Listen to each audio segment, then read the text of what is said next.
man. No. Boy, what was that, no JJ Youth? Say, me that mad then. Because it's match madness with the fastest mobile network, the fastest home fiber network on Ireland, Digicel.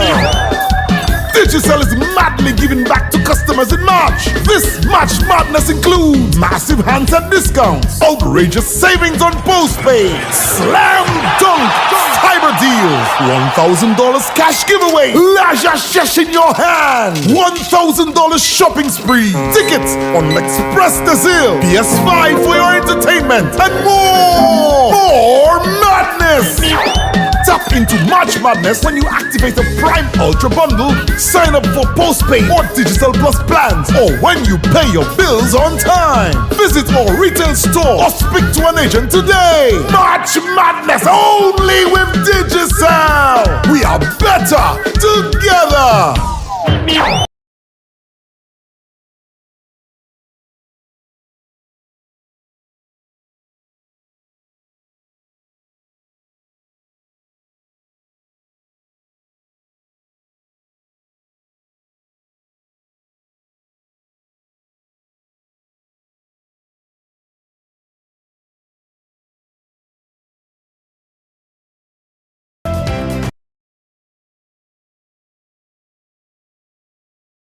A detoxifying geothermal clay mask that has the power of geothermal energy designed to dive deep into the layers of your skin, detoxifying impurities and rejuvenating every single pore. It's rich in moisturizing agents and it ensures your skin remains hydrated, soft, and supple. Experience the dual magic of detoxification and hydration all in one luxurious mask. Your skin deserves the best. And don't forget, check out all the Red One products like the bubblegum gel that prevents flaking and helps your curls to remain popping. All available at Fresh Market HBC.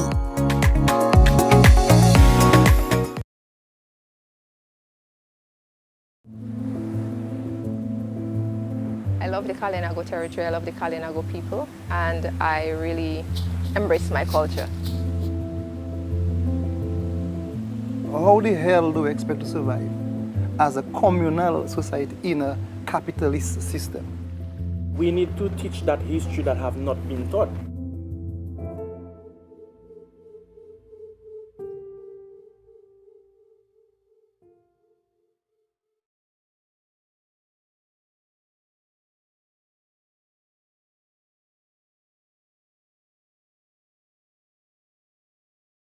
What's up, guys? We're about to do the ultimate glasses frame haul at Optical Services, and we're checking out all the colorful frames that they stock. So let's get into it. This green, look at that green on the side. I mean, when you put it on, it says, I'm ready to party. I'm ready to have a good time. I'm ready for a night out. This one, dark green frame, metal frames, kind of looks like I work in a doctor's office, or probably a librarian, or probably just a hot mama. Teal brown with a speck of gold and a little bit of blue. These frames are saying, I work in the bank. I can handle your money. This one, pastel colors with a little bit of animal print. This one is saying, I'm sexy and I know it. And these ones, black with very sharp edges. Look at those, look at that, look at that. Parlez-vous français? Oui, oui, mon chéri. And finally, this one, purple.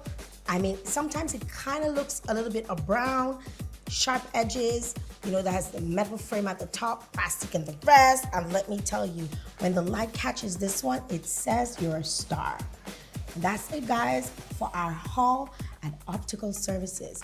If you liked any of these frames, please check them out, located on Houseborough Street in Rosal. Follow on Facebook and Instagram. Until next time, bye.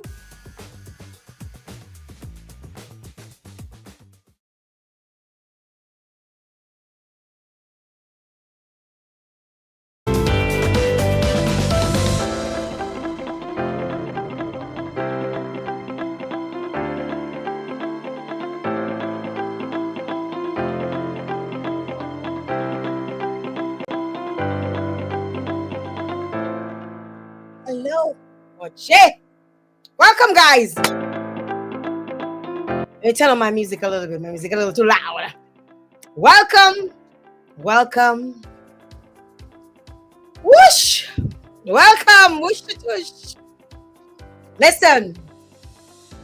We're ready to get the show on the road. We got an exciting show for you guys this evening. Come on down. Let me know where you're locked in from. Come on down. I am ready. I hope you're ready. We're ready for the real God. Gonna be stopping in tonight. Oh my God, what a show. What a show tonight. Imagine, we go like a secure. We come on here to do the test and the interview started. The interview starts. Like we had start bludging, we had start, we just like, Annika, goodbye. Let me get on with this so we can actually do this. Because I am so excited to talk to this individual. I mean, I have followed her journey. I've known her for quite some time. We're not even gonna start how I first know her because I don't think we liked each other when I first knew her. But honestly, like I think that is life. And when you embrace certain things about certain people, you put all the petty things behind, the things that don't make no sense, and you embrace all of the beautiful things that make them amazing. And Annika is one of those amazing Dominicans. And let me tell you, when I tell you she's amazing, she's multi-talented, multifaceted.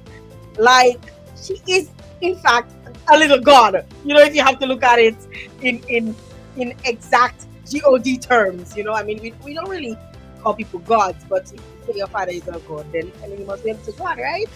Right. Well, welcome, guys. Thank you very much for tuning in. We're gonna Kid Phillies in the house. Yes, I see all you. Hello from Waraka. Where is Waraka? That's some mile quality plus. When I tell all you we're reaching, we reaching some kind of places like I've never heard on this planet. And I'm so grateful to everyone who comes on here. We have someone listening from Jersey. Hello. Kid Phil in the house. Mizana is here. Present, Miss. Yes, Kid Phil is in the house. East Stroudsburg, Pennsylvania. That's fun. Mizafe. Orara. Bless your soul. Yes, Waraka is the Kalinago name at Kingston. I should know that. I myself is checking that is like another place. But yes, thank you very much, guys. Miami in the house. Present, Miss. Boy, Tommy checking tonight there. Or not catching me. I am winning whatever Jael is giving this evening. Tammy has started tagging everybody and then to come on down on the show because she understands the assignment. Every single time I hop on, I try my best to do a little giveaway. And tonight, yes, will be no different. I know people always DM me for what I'm either like my eye makeup or like my foundation. People just DM me all the time for all kinds of stuff. And sometimes I forget. And sometimes I remember. And tonight I just happened to be one of those nights I remember. So I'm actually wearing LA Girl lip mousse. You see it? LA Girl lip mousse in a velvet lip color. And it is the color, it's called Vacation. Girl. It's called Vacation. It's GLC 785 called Vacation. And it's the LA Girl lip mousse. That's what I'm wearing. Oh, that's showing nice and clear. Why my camera working well, man, tonight? Whoosh, because it's the real good that coming on. At least you have me untidy tonight then. And tonight we're gonna be giving away the person who tags the most people in one tag, one post, and also shares the live will walk away with a full size of Sisterland. This actually smells really good. Pink Raspberry Sisterland by United Colors of Bennington. It's available at Fresh Market Health, Beauty and Cosmetics upstairs. It's valued at $105. and one of my lucky followers, my fans, those of you who tune in every single week and tag like your daddy said so, is going to walk away with this tonight. All right? So this is what we're giving away tonight. I want to say thank you very much to my sponsors. Without them, without them, there is no show. Right? Thank you very much for your kind sponsorship. Thank you very much for supporting me till I die. Thank you to Digicel. Of course, always better together. Digicel Match Madness continues. We have just a few more days until the Match Madness wraps up. There are lots in stock. And you can still take advantage if you sign up today for Prime Bundle. There are giveaways that you can receive. Get a chance to win cash money, l'argent cherche. So much going on. And I want to encourage you guys, if you have not made the switch yet, it could be better with us. And where else could you be better than with us? Make the switch today. I also want to big up Astapans, who's having a major sale on all of their swimsuits. Yes, they have swimsuits for us big girls too. We need love too. Our body needs some hugging. And we like seawater too and river lime, which all of us are going to be taking advantage of this weekend. So make sure you check out Astafans for all your swimsuits, reasonably priced. So go ahead and check them out, located on King George, the 5th Street in Roseville. All right? Are you ready for the show, guys? You ready? You ready? Peggy Sue in the house. I see y'all. You better believe it. Tommy say you better believe it. Greetings from Antigua. Share that live. Hi, Susanna. Hi, my love. I see Lisa Luke is in the house, locked in from St. Lucia. Let me tell you, readers, rich places. My analytics doesn't lie to me. We're rich in places. We're in St. Lucia. And St. Lucia is slowly growing. Like when I tell you growing, like last month, I had just about 2,000 people locked in from St. Lucia. And I'm so appreciative of all of you who come on here. I know there are a lot of Dominicans in St. Lucia, but there's also a lot of Lucians that love me, right? So thank you very much to St. Lucia for coming on. Also Antiguans. Let me tell you, those Antiguans have been coming through. Antigua, if you're looking for an MC for an event, call up your girl. St. Kitts. I noticed a few folks from St. Kitts have been stopping by. Thank you very much, guys. Thank you for all of the love and the support. But thank you, of course, to my dear Massive. Those that come from near and far, those in the diaspora, they're locked in everywhere and they tune in every single Wednesday and they get excited for our guests. They get excited to see who we have in stock. And I'm so happy to be talking to Annika this evening. Annika is coming on. Okay, guys? Let me just go back to the to see who's on. Hi, Jael. Hi, Sari. Hi, Cassie. Oh, Jessica Rick, it's rich. See, I reach. Present Miss. All right, Just L is here. I see somebody tag Linky and tell them to share the live, share the page. Yes, she's not playing tonight. She wants to win that United Colors of Bennington Sisterland in pink raspberry, $105. I mean, you can't go wrong just for showing support, just for tagging as many people in one tag. Tag as many. Deborah, you like for Mook. I hope you're not listening in Sigwe, you know, Deborah. I hope you're not listening in Sigwe. You know, some people have been bullying chance to listen to the show. Thank you, Deborah. Thank you, Yahaira. Welcome. Lady V. Henry, no, you don't win the last time. You have to remember what the rules are. You have to tag. So you have to open your phone where you're about to, and you tag as many people as you can in one post. And you share that. And once you hit that on the timeline, I'm gonna see it. Me and my assistant will see it.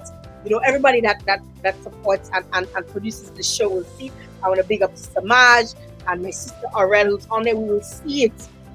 And also you have to share the line. Once you do that, you qualify, and we literally go and we count the amount of people you tagged, and if you tag the most people, you win.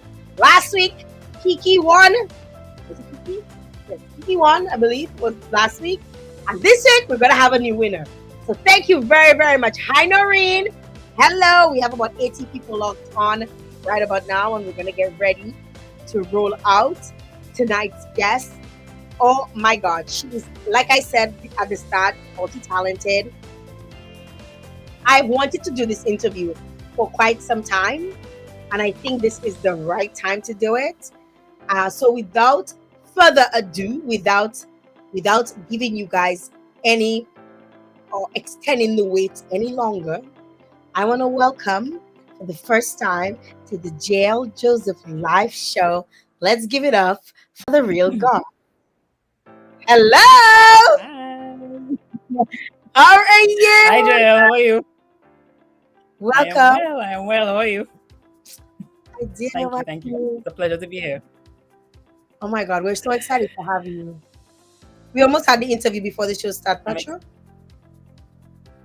we did. We did. It's easy to talk to you, so the conversation just flowed.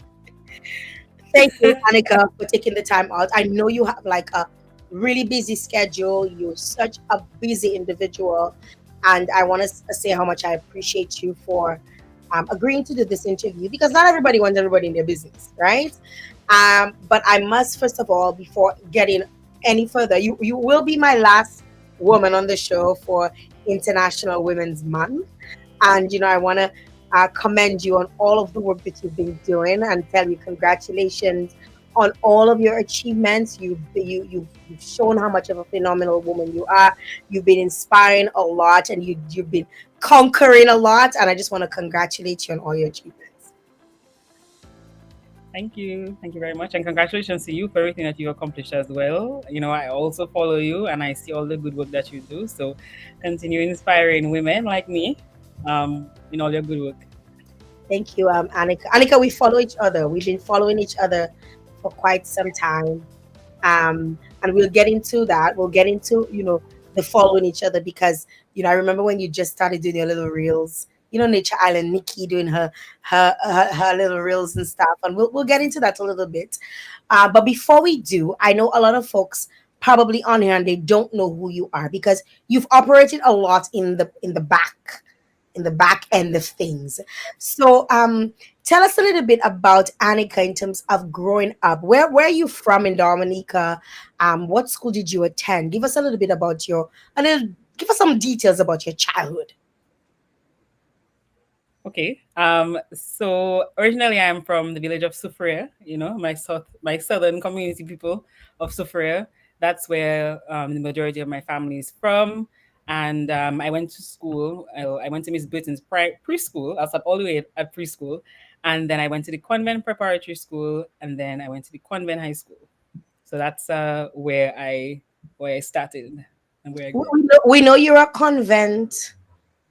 We know you're a convent alumni because we could not Correct. help over the last couple of days. You were hailing about your house and which house is the best house and what's going on in the house. I'm just like those convent girls. Tell us a little bit about what it was like playing sports in convent because I kind of just want to be a convent girl because of how much she was hailing. So the biggest joke is that I didn't play sports at convent. I I was not a sports girl. I am not an athlete at all. But I mean, everybody has their role. So although I never really played sports, I was always filled with school spirit and pride. So I was actually house captain in my year, even though I was not an athlete.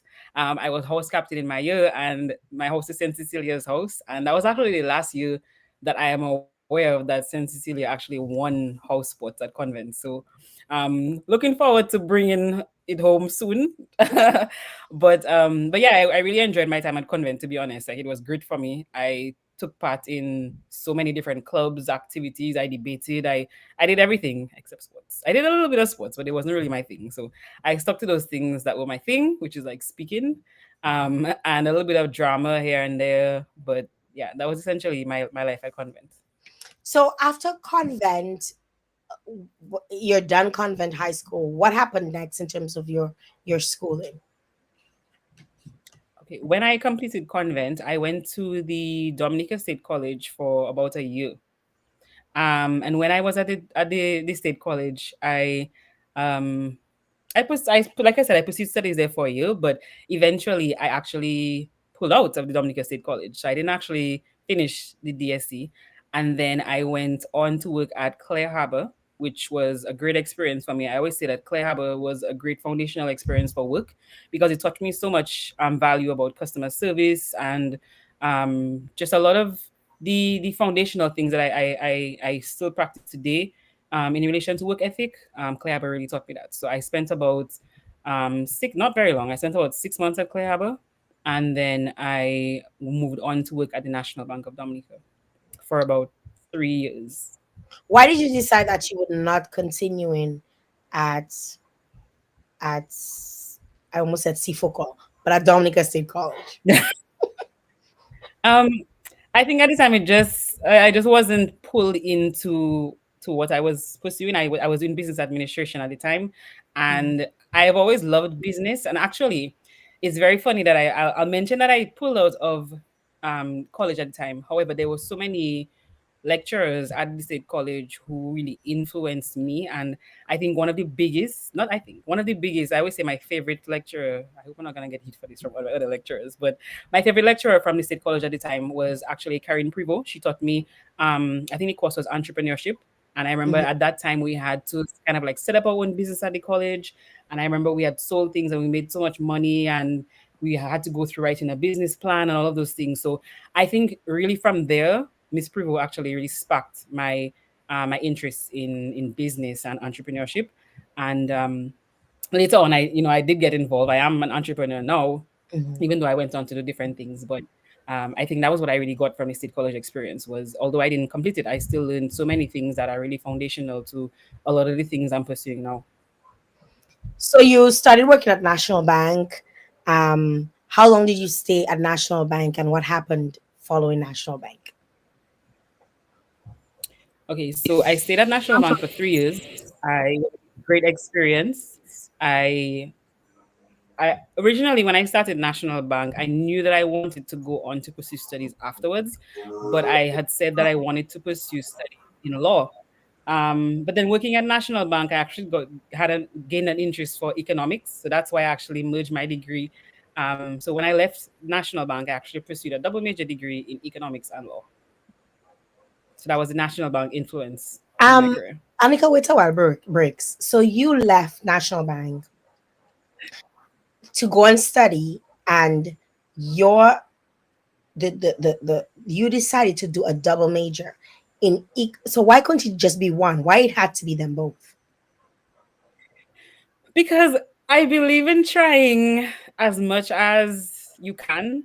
So for me, I even though because when I started at the bank, I said, okay, it's gonna be a temporary thing. I'll work, save some money, gain some experience, and all of these things, and then I'll go on to pursue law. But while at the bank, to be honest, I started really liking the world of finance, economic, not necessarily the finance, but like the economics aspect of it. And I figured, okay, well, maybe this is something that I can try out and see how much I like it.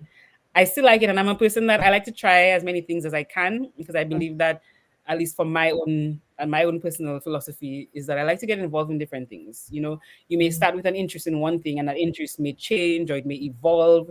So I decided that it wouldn't hurt. I would just add on an additional year because I would be pursuing the double major and give it a go. So you did a double major, and I'm bringing this up this way specifically because there are a lot of young people who probably be watching this show, and they'll probably be saying to themselves, like, here is this person who dropped out after 1 year of college, decided that I didn't want to do this, went on to work, because a lot of young people do that. They probably don't even pursue the college route. They go out to work straight. A lot of times there's economic factors that would play into that because you got to make a little money. They want to take a break. They want to sort out their finances. They eventually want to apply to go to university, to go to study.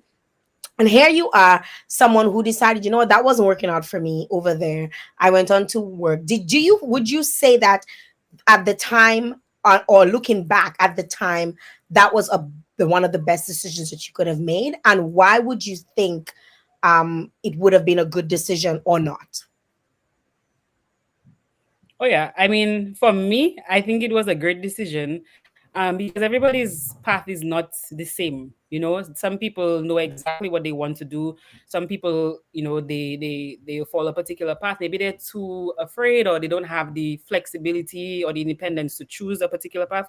Because I do recognize that to some extent, to a large extent, it was a privilege to even be able to do that. You know, because I know, um, for me, I live with my parents, so I didn't have the additional burden, you know, to say, okay, well, I had to follow this thing because I have X, Y, and Z, and my mother's probably listening to this and saying, but so so I was very grateful to be able to I was very grateful to be able to explore different options.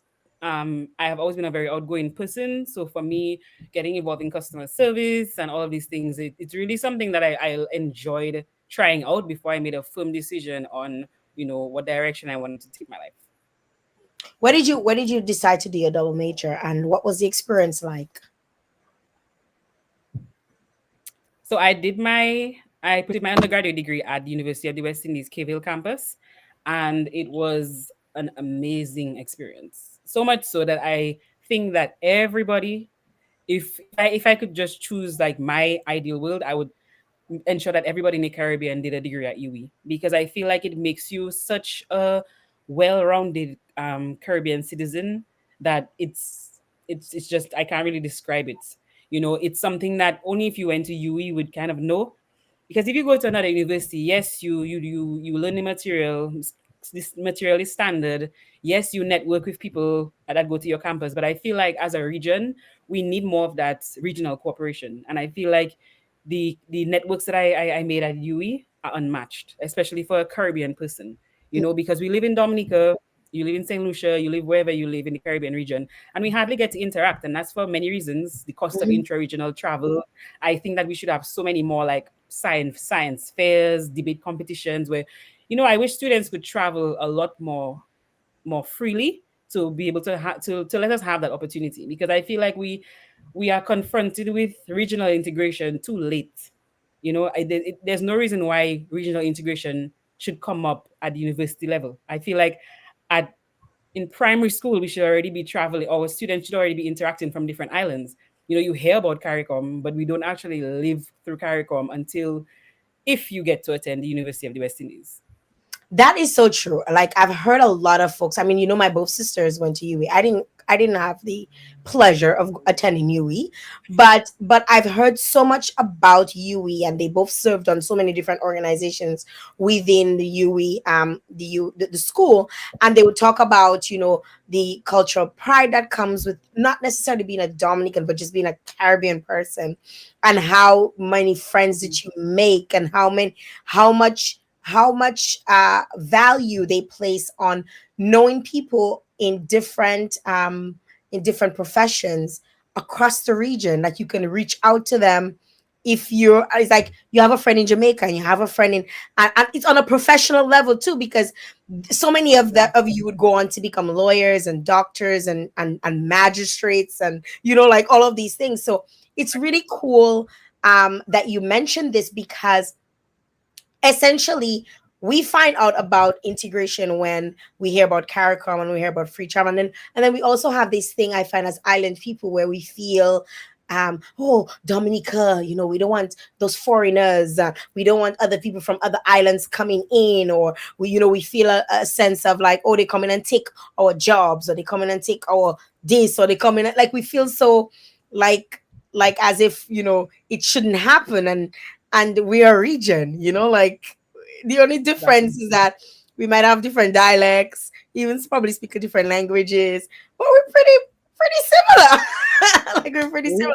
We are very, very similar in food, in culture, so many things. Yes, yes. So it's lovely to hear you say that, because I know a lot of folks who've gone to you. We probably will share the same sentiments. Oral ball in Blackbirds in the house. So y'all would know what she means by that. I And wouldn't. oral is a real blackbird. What is a blackbird?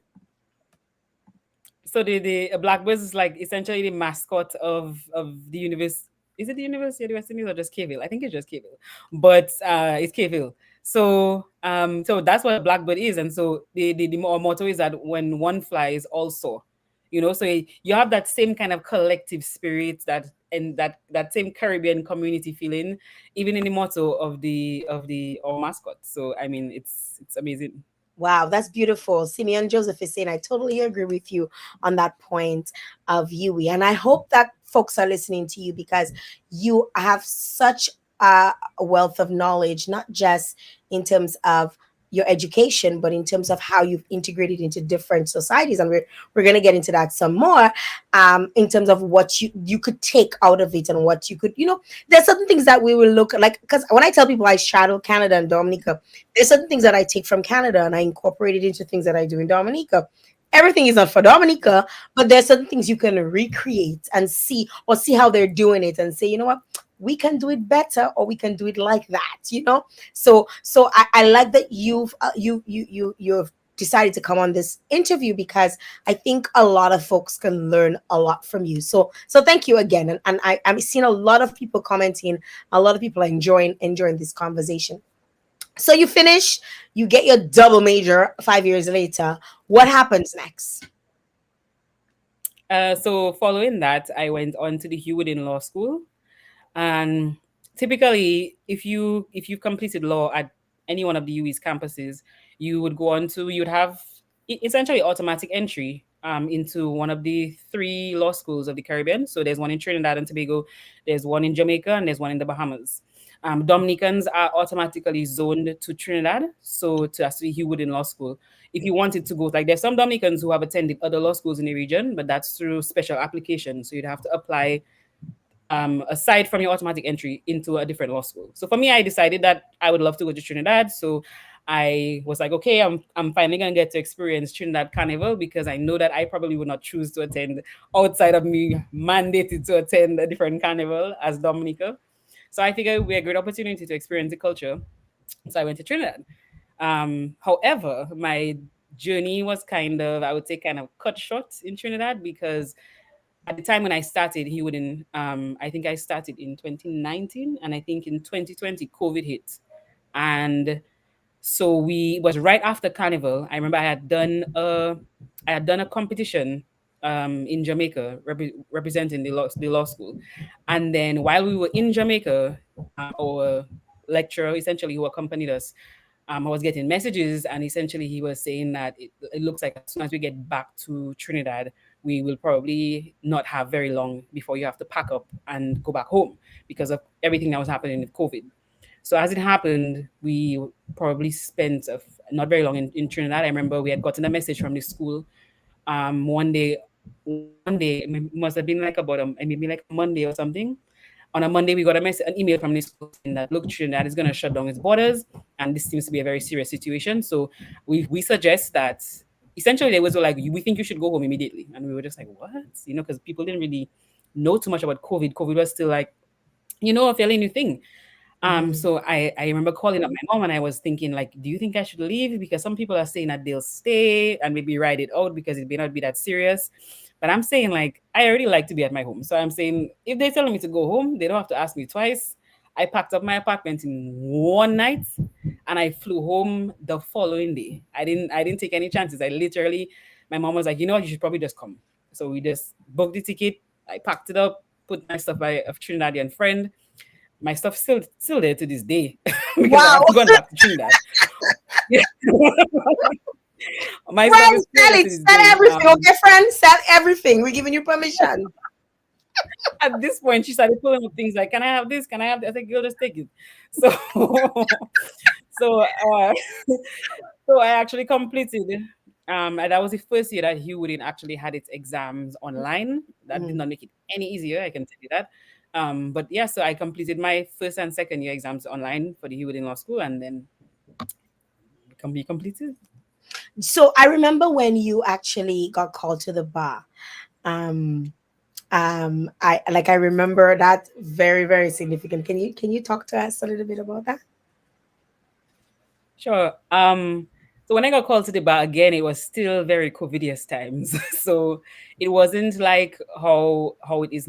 Well, it's gone back to normal now, where you are in court and you get called in court physically. At the time, I actually did so in between your first and second year. we do a period of in service, which is where you gain some experience in a law office and so on. So I actually did my in service at the Platinum Law Chambers.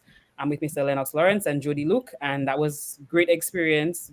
They will taught me many of the things, the foundational things that I know about the practice of law, and I got called in their office at the I time. remember So that because again, it was like, I remember yes. Mr. Lawrence So telling because me, oh, Annika is getting called to the bar. yes, so because of the restriction, the COVID restrictions at the time, I could only have my immediate family, and then I pressed for my inner circle of friends. So it was nothing like there were no news reporters, nothing like that. There it was just my family, the office staff, and my very close friends. And that day was a great day, to be honest. It shows you who are the most fundamental people in your life. You know, when you have something like that. And it couldn't have been a better day in my opinion. It was a very intimate call. And yeah, I enjoyed it. Let's talk about you being a scholar because the ball did not stop there for you. You didn't say, okay, I've been called to the bar because most people, when you go to school, they tell you you're going to, you say, when I grow up, I want to be a doctor, a policeman, a lawyer, and you became a lawyer. You got called to the bar, and you probably could have gone on to work. Let's say you continued to work with Mr. Lawrence, so you might have probably set up shop and done. But no, Annika Bellot was not done. What happened next? So I did work with Mr. Lawrence for a little bit after that, and I know that he it was a really great experience working there. But I had known from my days at Kville. What I should also say is that while I was at the University of the West Indies, that was a time when Tropical Storm Erica and Hurricane Maria hit, and that was a particularly challenging time to be a student. To have gone through two natural, I won't call it, they're not natural, two catastrophic weather events. Yeah. To and so everybody knows the experiences of Tropical Storm Erica and Hurricane Maria. I don't even need to go down that road. Needless to say, both those occasions, I was in Dominica, and it was both times when I was preparing to go back to school. I remember when Erica was an experience by itself, but then when Maria hit, it was, I think Maria hit the day when I was supposed to have gone back to school. So I was basically trapped in Dominica during that time. And I remember I think the first flight that left Dominica to go to Barbados, I was actually on it. And I remember saying that was an experience, boy. I've never gotten on a plane. That plane was like a bus. I remember when I took my suitcase and I went, my mom, because obviously you couldn't really go that far. Everybody was trying to conserve gas. So I remember I took my suitcase and I went to stand up by the road outside the Canefield Church and the Canefield Catholic Church. And then there was a taxi driver who was passing. I was just trying to see if I catch a ride because I heard by air that there are planes landing who could possibly take me to Barbados. So I decided that I was going to stand up by the road and see if I got a ride. Just so happened I saw a taxi driver that I knew who was taking an elderly lady to catch her to try and catch the same flight because she was trying to head back to the UK. So I got on the taxi, and it was an experience navigating through the interior to get to the airport. Eventually, we got to the airport, and there was a massive crowd there just waiting to leave. Everybody's trying to get on the flight. And then in true Titanic style, it was like women with children, and elderly people. So I was like, oh my gosh, how am I going to get on? Because I do not have any children, and I'm not elderly. Anyway, I came up on my taxi with an elderly lady. So I said that this lady is my granny. And so the lady was like, come. Your granny. The lady was, I don't know where she is to this day, but God bless her, because she took me under her arm, and She was your granny for the day. She said, you're my grandchild for the day. Come, and I'm leaving you because so far we've taken the journey together. And the lady was my granny. So we got through, and then they wrote a little thing with a pen, which was your boarding pass. It was such an experience. It was like a little pen written piece of paper saying Dominica to Barbados, something like that, with my name. We just walked onto the plane. It was just like a bus. You just literally just went inside. there's nothing like security. It was just get on the plane, and good old faithful Yacht took us to Barbados. When we got to Barbados, the Bajan people were so welcoming. Like that's one of the reasons I absolutely love my UE experience. Bajans were really there for us during that time. And yeah, so again, moving back to I gave all of that context because that was really what shaped my decision to pursue environmental law like head on, because Mhm. I've always been an environmental advocate. I've always loved, hiking, all those kind of things. But in terms of taking it, moving away from the economics and law that I thought I was going to do, and then moving into environmental law, I said no. Having been through these experiences, there is absolutely no way I cannot pursue environmental law, because this is something that my country needs, and not just needs in terms of local advocacy, but international advocacy. So I decided to pursue environmental law and policy, Mhm. and I said, okay, I I want to try to see if I can get a scholarship for this, because I don't want to have to put out, I want to hit the ground running basically when I'm done with my degree, and I don't want to be tied down with having the additional burden of a loan to pursue my master's degree. How did you come about getting that actual scholarship? Because I mean, word on the street is that it's not an easy feat. It's like you don't just say, "Oh, I want this. I want to." It feels like, or it appears to be a very prestigious, scholarship. And in 2021, you're a Chevening scholar. How did that go about? And what was the experience like leaving now the Caribbean and moving to the UK? So the achieving like process is extremely rigorous. You go through, you have to write essays, you have interviews, you have all of these things, and it's like almost like a more than 6 month process that you have to go through in applying for Wow. the scholarship. But the first time I had heard about the scholarship was actually at UE, because they do routine talks about it. They come and they encourage you to apply and so on. But one of the things that separates this scholarship from others is that they're particularly passionate about getting people who are passionate about various fields. So it's not just about you are qualified for the scholarship, you meet the academic requirements and everything, but you also have to prove that you have the potential to be a leader in your field, and that you're truly passionate about these things, which is why they make you write the essays, and you go through the interview process as well. So I applied, I went through the process, of course, not without support of um, scholars who have gone before me, both from Dominica and regionally. That was really important. Having that mentorship from them really helped me on my path to becoming a Achieving Scholar. I can even mention like Charissa Ansem, who is president of the Dominica Achieving chapter. She was really instrumental in assisting me, as well as, for example, Shanna Challenger from Antigua and Barbuda. She's an environmentalist as well. She works in that field, and she also really helped me along the way. Wow. Tell me about London. London living. Because because I swear it was when you got to London you really started creating videos or started creating little, because I remember you going to, I was following you, girl, I was following you. You Day started one. I'm a day one. Like people don't even know. Like when nobody was sharing, I was sharing, right?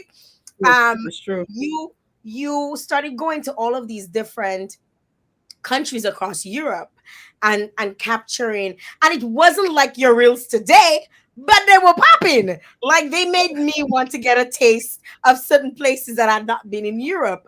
So tell us a little bit about that experience and exploring not just the UK but moving outside of the UK. Um, so for me, living in London was a great experience. I really enjoyed it. I still prefer living in Dominica, though, I'll say that, because I just absolutely love tropical weather, and I'm not a fan of the cold at all. But again, like so many of my other academic experiences that I've spoken about so far, COVID really played a major role in a lot of these things. So when I started my degree in London, I actually maybe for the first 6 months of my degree, I actually was doing it online in my residence. Mhm. So because at the time the UK still had major restrictions in place, but a condition of the scholarship was that you had to be physically present in the UK at the time, well, for the scholarship. So I couldn't, it wasn't an option, even though it was online, even though the classes were online, it wasn't an option to do it from Dominique. And I was really upset about that because essentially that was my experience. I was doing my classes indoors. I was um going to the supermarket. There wasn't really anything going on in terms of like fun activities. So I really couldn't do much.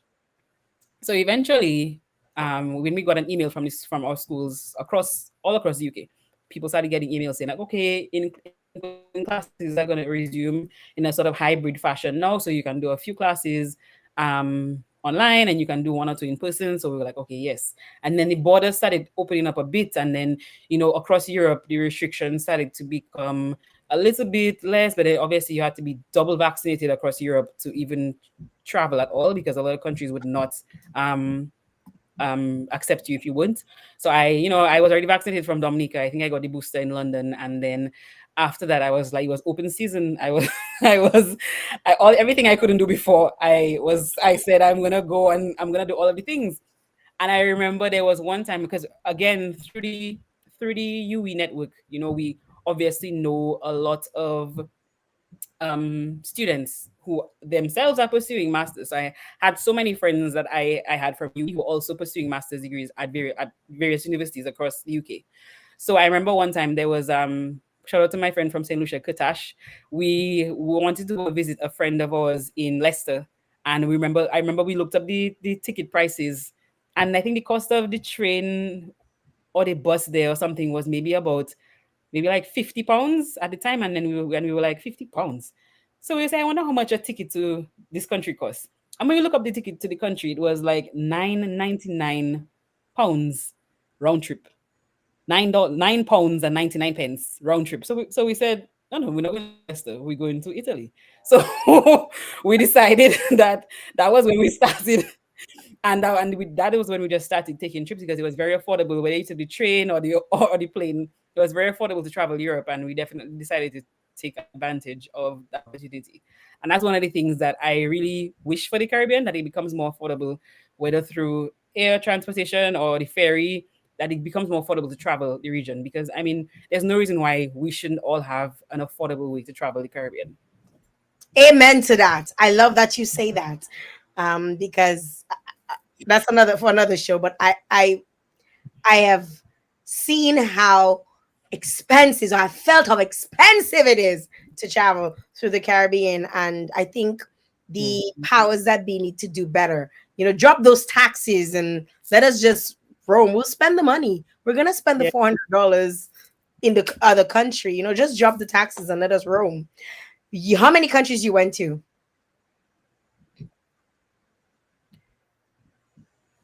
I don't count. I don't even know how many Start countries. dropping them. But I know that I did You went quite to a few. Italy. Mm-hmm.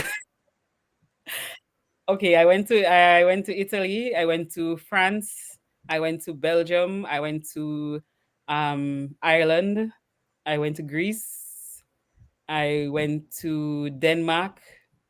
I went to Sweden. I went to Germany.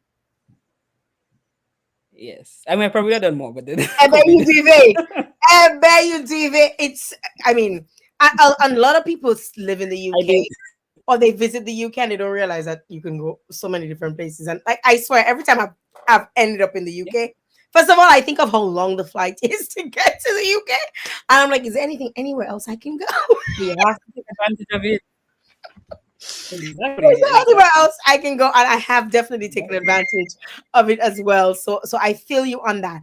Why did you decide that you were going to now start capturing? Because a lot of times, though, people capture their moments, their travel moments, and they keep it to themselves. And I remember when you started vlogging your travel journeys, there were not many people of color doing it. It was mostly like a white girl kind of a thing.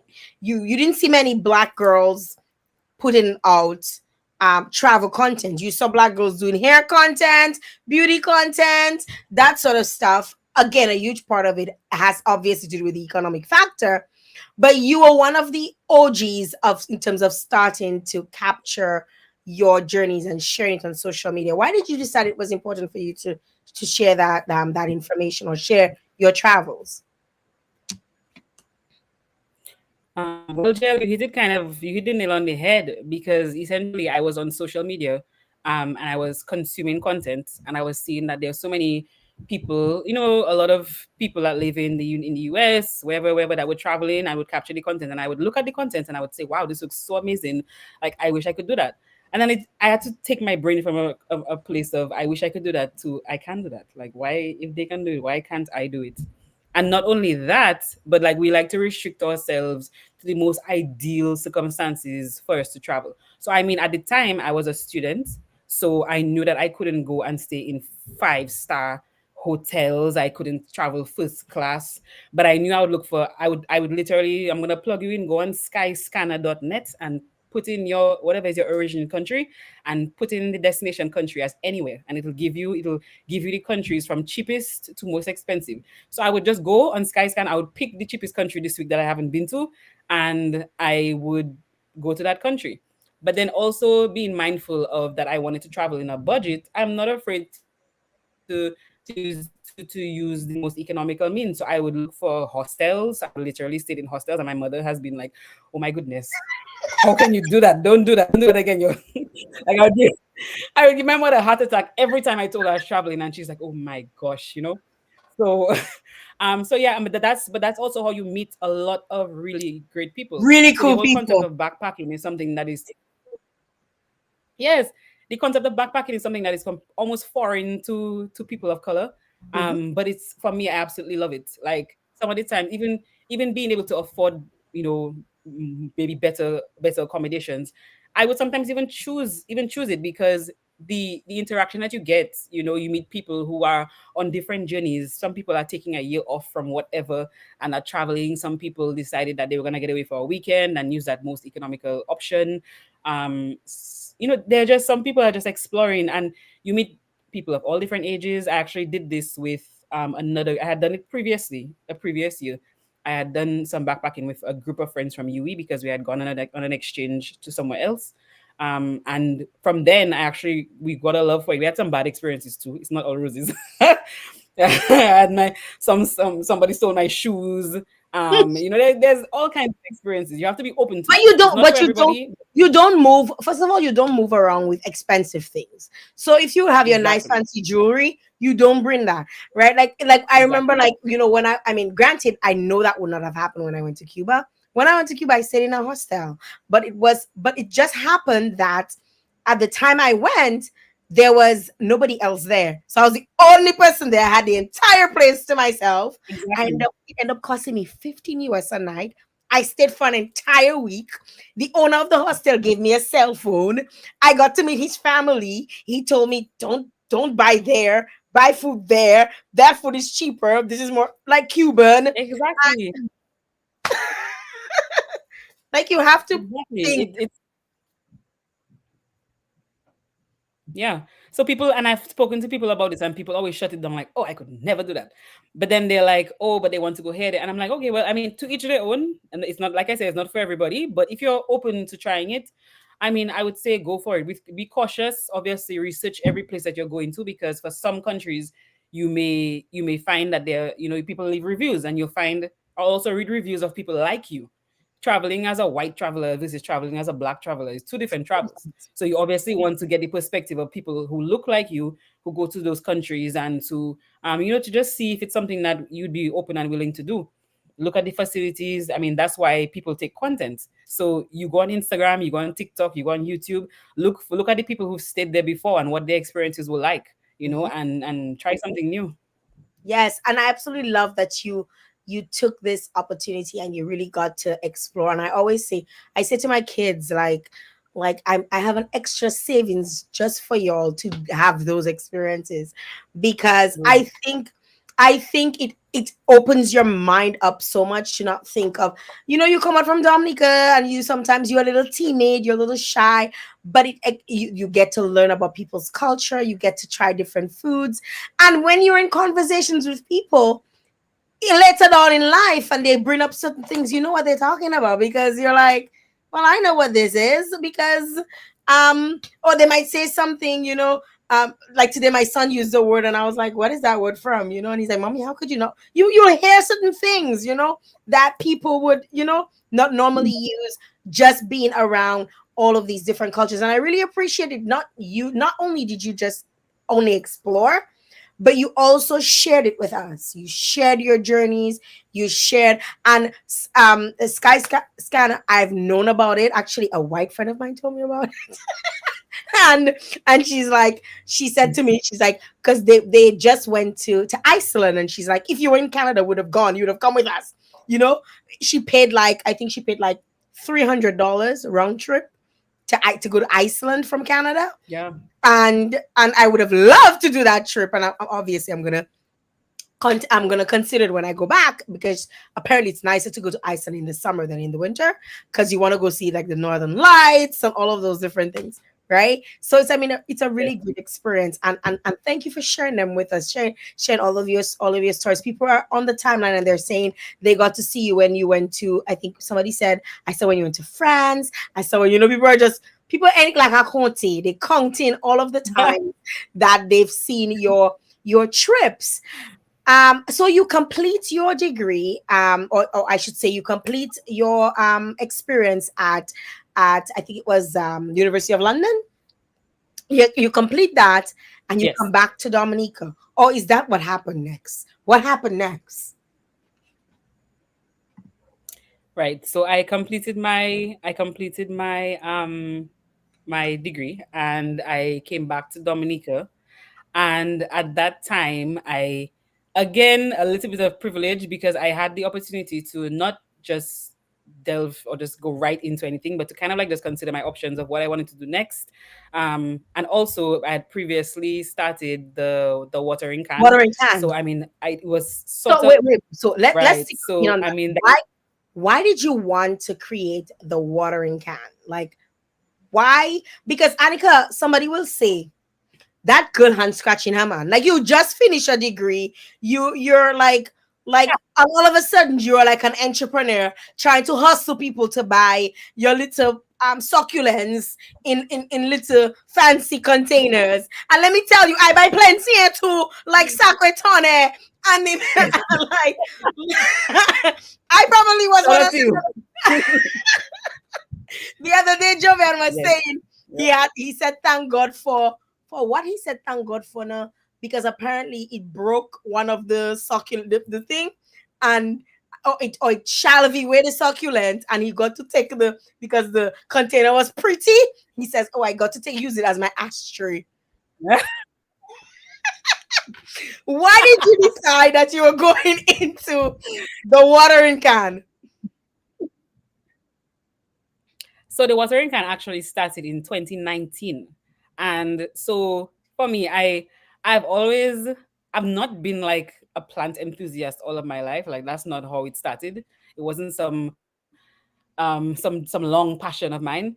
It actually started because of my mother. My mother is the one with the green thumb, and she absolutely loves plants. So I've always had to, Yanika, what are my plants for me, or something like that. So my mom was actually the one that pulled me into my love of plants. And for me, what I actually used to do was, I would like my mom and I, because my mom is extremely creative. It All of my creative juices, my mother. So she actually was the one who originally started designing the pots, and like we do it together and so on. So I actually started gifting it. I remember I had gifted it to my friends, Carlita and Jessica, and then they were just like, I think one time they were over at my house when I was potting one of the plants, and then we were kind of saying like, oh, this should be a business. Like, this should be a really good business. Like, I think people really like this. And I was like, you think people would like this? And they're like, yes, but you need to us as gifts. And then I remember we were trying to brainstorm. I don't remember if it was Carlita or Jessica who said this. But they were like, oh, but you should just name it the watering cans. I think at this time I was maybe watering something. So that's actually how the name started. So one of them decided, oh, we call it the watering can, and all of us loved it. So we decided to call it the watering can. I registered the business, and then for me, the reason why I decided to get into that is because I have always I love giving gifts. Like, that's one of the ways I show love. How people have acts of service, all those things. So for me, gift Your giving love is something that I language. Your love enjoy, language. and I always like, yes. So I also like when I give gifts, I like the gifts that I give to be something that I would like to receive. So that's why for me a big thing was like packaging and pretty presentation. Not just, I know a lot of people were selling plants at the time, like just in regular pots. You know, you probably get them in nursery pots. But I didn't know of anywhere in Dominica that was selling plants, particularly succulent plants, which were very easy to care for. That was the other thing. Getting as many people involved in plants as possible because succulents and cacti are really easy to take care of. So I decided to get into that because I felt like it could be another thing that just ties into things that I love, sustainability, just more climate friendly options for gifts. So it actually went into full steam during the pandemic. So again, because everybody was at home, you know, everybody's kind of like, a lot of people started getting into their side hustles full time during the pandemic because you were just at home. So that was when I remember a lot of people ordering succulents during that time. People, I mean, and for me, something that started off as a business ended up being something that people would come to me and tell me, you know, your succulents helped me with my depression because it gave me something to care for. Like it gave me like a purpose every single day. And things like that were like shocking for me to hear because, you know, when you go into business, I didn't go in to help people with depression. I went into to sell something and make it. Yeah, I'm telling you, I went in to sell something and to make a profit. That's the goal of a business. And to especially when you're passionate about it, that makes it even better because you enjoy doing it. And that was what it was for me. So when I started hearing these things and people would tell me the reactions of people, like that was actually what pushed me into continuing the business. Because when, I mean, for me, it's okay to make a sale, but when you see people's face literally light up because they didn't expect it, and I was doing all of my deliveries myself, so I would see people's reactions from people that they didn't expect the gift from. Maybe think somebody forgot their birthday, maybe they've never gotten something like that before. It was really reactions that kept me in business and keep me in business to this day, as well as just people just genuinely liking it and getting involved in something that they thought that they just were never into before. And then that wanted me to create like different packaging. And so I'd get different pots, cookie little pots. And then I had my signature, which is like white rocks and white pots, you know, so people absolutely loved it. And their reactions to it made me want to just continue going. Well, Annika, you eat all my money, yeah? When it comes to watering can. Like I swear every gift that I gave for years came from the watering can. I would just be like, oh, Teacher's Day is coming up. Oh shit, let me order. And I'd be like, Annika, I can get free pants. Like it was like that. It could have been like 4 o'clock in the afternoon, and I'm messaging Annika because I need something for tomorrow. Yeah. Right. And it was very, I feel like it was very thoughtful that you came up with this. And I also love the way people received those gifts. You know, they like my sister's actually on there. I gave her a cactus. It must have been like a couple years ago. And she still has it to this day. She's literally on the live saying it's her child. She's still taking care of the cactus, right?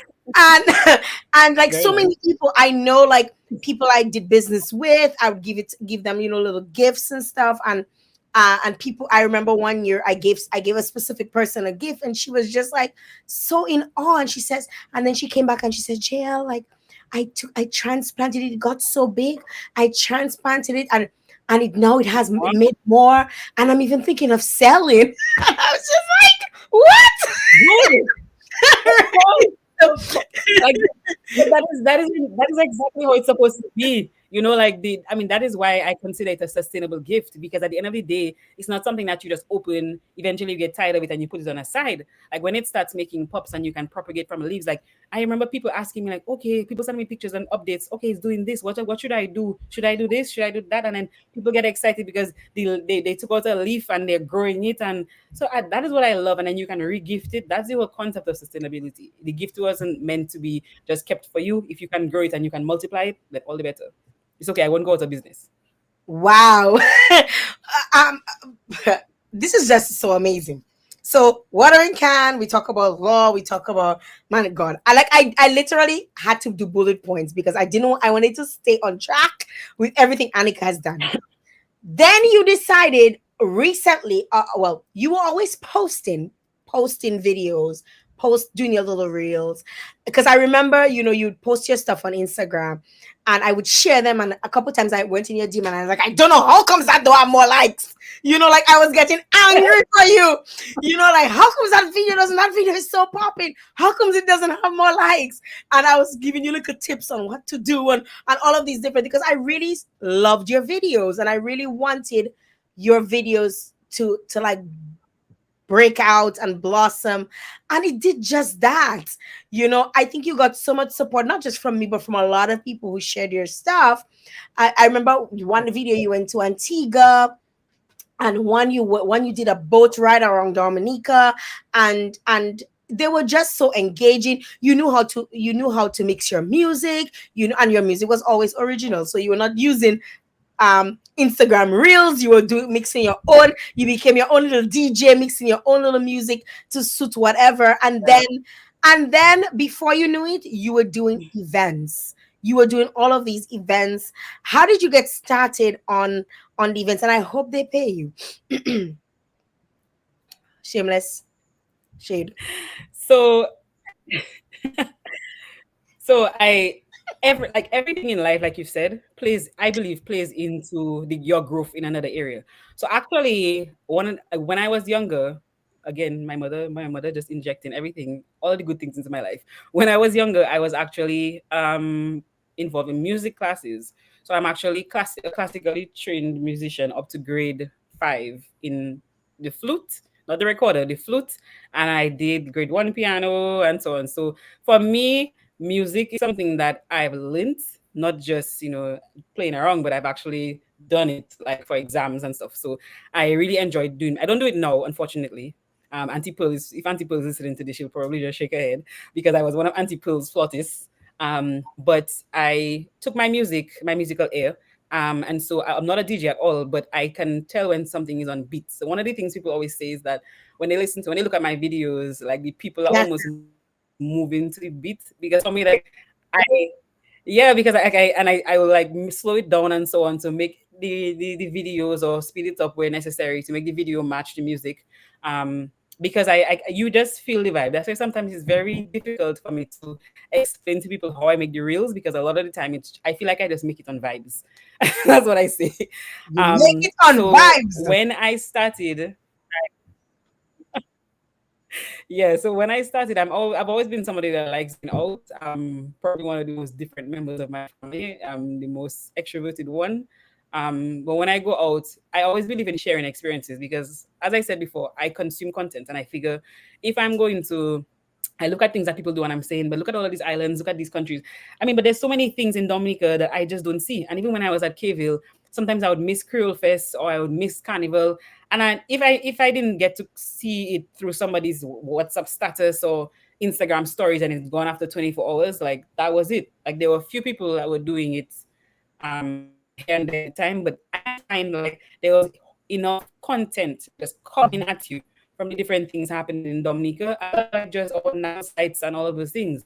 So that's how it started. I just started because I was just sharing. My Instagram page was actually closed; it wasn't open at all. And I would just share it, and my followers would like it, and so on. And then it was, I think, Kalita, my friend, one of my best friends, Kalita. She said at the time, like, why don't you open your page? And I was like, no, I can't do that. Like that's just for me, for you all to see. I make my videos for myself. I want to remember that nice experience that I had. And she was like, you do nonsense. Open the page for like a while, man, and let's see what happens. And let's get some traction. And I was like, okay. So I said, it was a little tough decision, but I opened the page, and then literally the page skyrocketed with like hundreds of followers. Like I don't remember what was the first thing I did, but I remember there was like hundreds of followers that came to my page, like about 500 followers that came to my page in a week of opening the thing. And I was like, what? People actually like this? They actually like it enough that they would want to follow me to see more. And then all of my friends were basically like, well, you have to continue now. Like people are there for a reason and they want to see. So again, I would go hiking. I would go to different beach, and I would just kind of just share it. And when I was making videos, if I liked it, I would just figure okay, and I would post it. I figure, this makes me smile when I look at it. Sometimes I would force my younger siblings to watch it, and they would eventually they would be like, "Ah, okay, I'll watch it." And my brother is watching this right now, and I know he's probably laughing because I would literally sit down on my bed and the same music over and over and over again is playing. If you know somebody who edits the same music over and over and over again, and he's just sitting around looking at me like, because the song was just playing over and over again. But it was a labor of love, I guess, because sometimes it can be a bit time consuming. But I would just do it in between things. Sometimes I'm waiting somewhere, I put in my headphones and I'll edit a video. If I'm on a flight, I'll edit a video. If I'm, just once I have a little spare time in between things, I'll just edit. And so that was where I kind of like fit it into the different things that I was doing. Yeah. I must say your reels. Somebody's actually on the live, and I want to repeat what they say because that was my sentiment exactly. Since she started, so Tommy Pemby said, since she started doing reels, the festivities in Dominica became more exciting to visit. Let me tell you, I'm somebody that have been to all carnivals. You can probably name a country, I've probably been to their carnival. And most people don't even know that because I don't really capture photos and videos and share like you do, right? So when it comes to carnivals, I've gone to a lot of carnivals. I've done Trinidad Carnival. I've done a lot of festivals. And when I started seeing, well, first of all, I love Dominica Carnival, but I never felt shit, I was missing something. Like I never felt that I was missing something until your reels started coming out of events. And when I would see an event of your reels, I'm like, shit, even Calypso, shit, I missed that Calypso. Like I was really upset because it looked so good. You made it it was so enjoyable to watch. Like just the other day, I was going down your timeline and I fell on one of your videos, the video you did when you were at Opulence. And I didn't go to Opulence because I was like, I'm not going. I'm going to be tired and whatever. And I was like, shoot, I should have gone, After watching it, even then, watching it now, I'm like, so your videos really sparked interest in not just people local, but people outside of Dominica wanting to explore and wanting to see the different things. What were some of the things that people were coming up to you to tell you when they started seeing your videos, when your videos started exploding all over the place?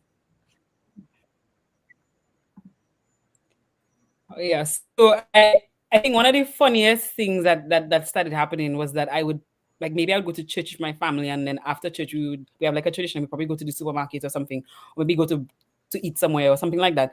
And then I would come up, maybe the person who is the hostess, the waitress, and they would be like, "You're on Nature Island, Nikki." So my parents would just look at me like, "What?" So people would come up to me in the supermarket and say, Nature Island Nikki, whatever, and I would just be like, how does this person know me? This person actually watches my videos. It was still kind of like really strange to meet people in person who almost seemed like they were like starstruck because they saw my videos, because I would post videos, so I wasn't really thinking of it. Like I wasn't trying to be a content creator or an influencer. Even when people would call me that, I would just laugh and be like, "Oh, you have jokes." It still wasn't like something that I set out to do. I just set out to share videos about Dominica, and to just kind of like just share the vibe. And then the other thing for me was that I also felt like even for the sometimes when I would see people coming to Dominica or videos to come out about Dominica, there wasn't a lot of showcase of bouyon music. And for me, I love bouyon music. My friends and I, we love bouyon music. It's I know that it's gotten very controversial in recent times, but I even feel like the controversy has helped propel the genre, whether we like it or not. It has helped to propel the genre international. It is our And biggest one of the things I export. was really It's our biggest yes, so export. Period. exactly. And so it was the I believe in showcasing all of the aspects of Dominica. Whether it was the I mean, I've had videos at garage, and a lot of people, some people don't go to garage because oh, it's just your music they play. But I mean that's our local music. And I would share um um all kinds of reels, and the music behind it would be bouyon music. And I you can ask about me at UE too. Like at UE, I was every DJ that every time I would go to an event, and the only Dominican song that they play is It's Balance Party, Balance because that's the Batsy. only bouyon that they have I was in sick of it.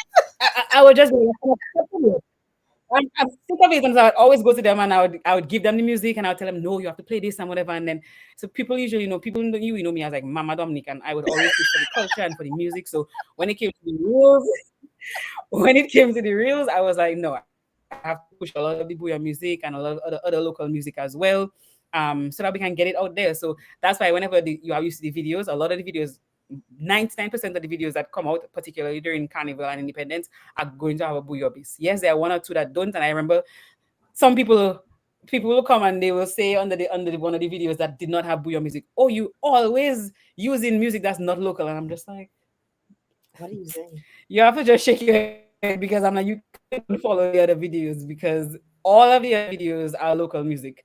But it was just a very interesting experience. And I absolutely love doing it, and it has evolved a lot since it initially started. And I just wanted to make people want to know where is this place that this music is from? Where are these events? And show that Dominica is actually a great place to come during Independence, during Carnival, during summer, for any reason whatsoever. Yes, it definitely is a great place to be, and you have definitely highlights. So kudos to you. I for really highlighting Dominica when nobody was doing it in that way. You really gave it. You really gave us a space that we could see it. I remember being in Canada and watching you doing stuff and getting upset. Saying like, why is she posting those things? At one time, I even considered unfollowing you because you know you made it so exciting for us who were not there. We wanted to be there. We wanted to come, and we're getting jealous because you know how to mix the bouillon, how to bring it in, how to slow it out. I mean, your videos are just absolutely amazing. We definitely enjoy. Can you share with us? I mean, how do you Thank you. balance your academic pursuits, your career, your influencer career, running a business? How do you balance all of these things? Or is there a balance? Do you do like me and just go with the flow? Boy, sometimes I really just go with the flow, to be honest. And some things just simply have to take a pause at certain times. Like, sometimes we try to do it all, but it's just not possible. So, I mean, where there are peak seasons, I refocus more on certain things and I try to slow down certain things. And I believe also in the power of collaboration. So, for example, there are certain times when I can't be there. And if you really look closely at my videos, you'll see that anytime that um I do videos and I collaborate with other people. So sometimes there are a few people that I trust to take shots for me in terms of like video footage if I'm not there, and then I can use that because they understand like maybe like what I'm looking for in the video edits. So for example, media links. Shout out to media links. I mean, but I'll save media links for later if there's a list. I don't know how much time we have left, but Shout him out there are a now. few people Just that in case I you forget, because he will okay. destroy you under the line Shout out because to media links. he's his best friend, and he cannot imagine that only now he finding out about Sky Scanner, and he vex with you. So shut him out. No, no, no. Tapu Suple before you get bashed tomorrow on Facebook. So shout out to media links, Lincoln Rivera. He's one of the people that obviously Lincoln is one of the top photographers in Dominica right now. Like he's done like my photo shoots, the few that I've had. And he is just an amazing person. Beyond just being an amazing photographer, Lincoln is a person who would give me lights. And I say, Lincoln, boy, and I'll explain the challenge I'm having, and he'd be like, okay, well, you can use this light, that light, and whatever. So I say, well, Lincoln, I don't have time to order that. He said, okay, come, I have you. And Lincoln would literally give me equipment at no cost, no charge, nothing, give me free game in terms of telling me how I can improve the videos and what I can do for better lighting. Lincoln already tell me, girl, it's long time you need to get a proper camera because you've evolved past the phone. Um, he will help me out with sound equipment. When I first got my drone, Lincoln was the one that kind of was telling me, okay, X, Y, and Z. So I mean, big up to Media Links. One time you're the go-to media house, but I also cannot forget Crown Images, because Crown Images is actually who is Chevon Ambo. He's actually the one who coined the term the real God, because I would be posting the videos, and then when I would see him in public, maybe in the same space that he's also doing photography or something, he would be like, the real God. And I'm like, what? Like, what do you mean? He's like, yeah, girl, you're the real God. Like, you're the God. Like, you do it so well and whatever. And I'm like, boy, if a man like Che can tell me that, like, he thinks I'm doing it well, I must be doing something well, because he's also a great photographer. He's taken professional shots for me. I've used him as well. So these are like people who I consider to be the best in the industry in Dominica, and they were encouraging me, supporting me. And like that's the thing. We also need to be very supportive of each other. When we see people who have potential or when we see people who, who have abilities, support them. It costs them nothing. Maybe they probably should have charged me, because the things that they've done, the simple name that has gone so that is far, the thing I find, or the equipment. you mentioned Lincoln, and Lincoln is always so quick to give everybody advice. And someone let us say, boy, he does just divulge all, like, to him it's like nothing. It's like second nature. You haven't, you need like, I'll ask him, what do you, and he'll just start talking about it and say how to use it and all of these different things. And I keep telling him, my brother, you can make money online with that. Expand on your on Amazon and all of these things, because you will make, you all of your commissions will pay for your equipment. You can make money on those things. So kudos and shout out to Lincoln, and Che for them, and for what they've done, and it shows that even when you're not there, you can collaborate with people like Lincoln to even share content with you, for you to edit, to showcase and stuff. So that is really important, because I mean, you're not always going to be at every fete or at every event, right? But I think people don't, So on that note, I also want to shout out Kaz Media as well. Just before because there are some just very instrumental people that I cannot not mention them. Kaz Media as well, for giving me a couple of things that we worked together, and he's also shared a lot with me. I also want to big up producer Dilo, and he absolutely, I'm forgetting his Glow Show. I forget the name, but producer Dilo, Glow Show. Sorry, big up Glow Show, because Glow Show and I have collaborated. We collaborated on some videos during the carnival season, and you can always see in my description where I always shout them out. Also shout out to my best friends who have actually taken footage from me. Kalita has been my right hand as well, and Jael have also taken footage from me when I couldn't be there, and I've just edited. And I also want to big up Esther later. Jessia, if you know Jessia, the makeup artist, her sister, she also she has amazing content, and she also takes some videos from me as well when I can make it. Yes. I mean, your videos are really popping, and it shows why it's popping, because it's not just you. And people think sometimes it's just you alone, but you have so much of a really good network around you, and you collaborate with them, and you work really well with them, and that's why it makes it even so much better, because you will not miss a beat. You'll always have people.